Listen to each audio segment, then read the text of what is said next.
Oggi vi parlerò di differenti tecniche per ombreggiare.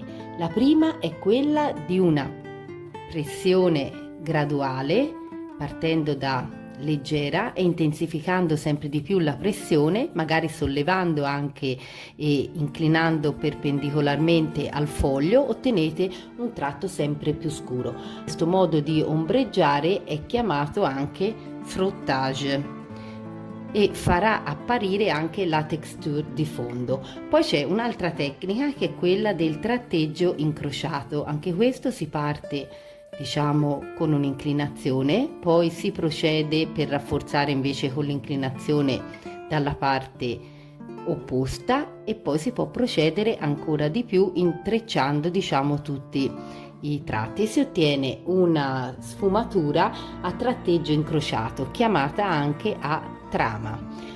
L'altro modo è lo scarabocchio sovrapposto, consiste nel fare uno scarabocchio e ripetere e ritornare su uno stesso punto, è chiamata anche della tecnica a spirale.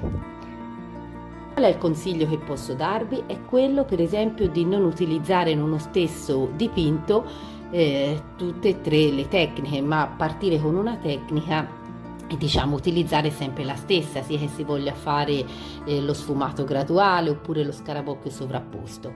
Altra informazione è questa: quando riprendiamo un oggetto, come per esempio può essere questo di una sfera, un vasetto, dovete stare attenti appunto a quelle che sono le ombre proprie e le ombre portate.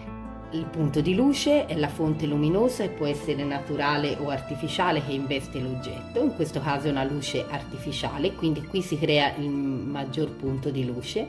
Poi andremo a trovare le ombre proprie, che sono le ombre che si formano qui naturalmente sull'oggetto, vedete? Le ombre portate sono le ombre invece che l'oggetto forma sul piano, per esempio dove è posto.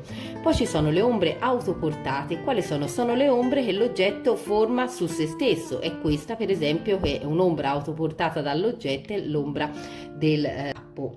Dovete stare molto attenti alle ombre e alle luci per dare il senso del volume, e ricordatevi un altro consiglio: nelle facce piane di solito le ombre sono sempre omogenee, mentre in quelle curve le ombre sono sfumate, come potete vedere appunto in questo soggetto, sfumate gradualmente.